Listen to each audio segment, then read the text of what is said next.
دا خلق لدبو کلو څخه په انتظار وو د الیکشن چې الیکشن به کېږي 8 فروری چې پرون د 8 فروری ورځ وه او له کونې کونې د پي ټي آی ورکر راووتل او خپله رایه استعمال کړه نن د هغې پوزیشن په قومي اسمبلی کې دا وخت په ټاپ پي ټي آی روانه ده صوبایي کې پي ټي آی اسمبلی کلین سویپ کړی دی دویمه خبر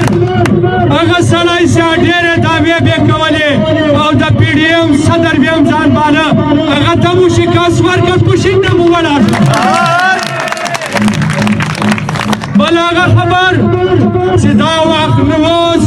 تقریبا 13 غنټې وشوې د الیکشن کمیشن له طرفه نتیجه تر اوسه نه ده راوتلې سرکاري نو دا غونډه موږ ځکه کړې ده الیکشن څخه موږ پاس کوو زموږ پر ووټو باندې ډاکه مه اچوه چې کوم زموږ امیدواران ګټلي سوي دي سیټونه یې ګټلي دي هغه د هغو نتیجه تسلیم کا او راوی باسه چې موږ ته واضح سي په پټو کنجو کې په بند کمرو کې دالي نه منو که چېرې تا دغه نتیجه ظاهره نه کړه دا ټیم به موږ په پوره پلان راوځو او هغه تر هغه به زیات روډونه بندوو تر هغه ټیمه پورې هغه پي ټي آی ده چې په اف آر ډي خان کې به موږ ته دوی ویل چې د پي ټي آی نام نشان ختم دی دا وخت پي ټي آی په سیکنډ پوزیشن چې 2210 ووټونه یې بغیر بې پیسو واخیستل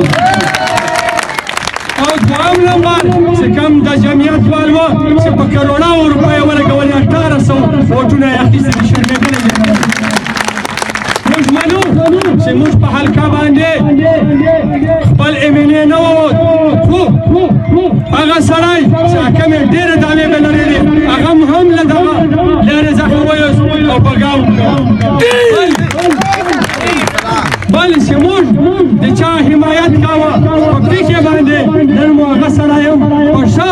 مارجن سره جیت کړی دی اسمبلۍ ته ورسولی دی او هغه سړی چې ډېرې نارې به ویلې او ویل به زه کتاب ته ولاړ شم او ټکټ واخلم زما جیت یقیني دی نن شرمېدلی دی په زاړې په زړه سره دی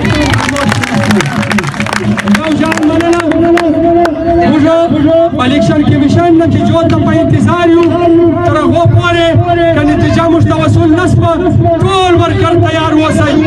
موږ به احتجاج کوو که هغه د روډ په شکل کې وي که هغه د کیمپ په شکل کې وي که هغه د آرو مخته وي که هغه پر بل ځای باندې ټول ټایګر تیار تر هغه ټیمه پورې اوسئ تر هغو پورې موږ ته د ټول پاکستان له طرفه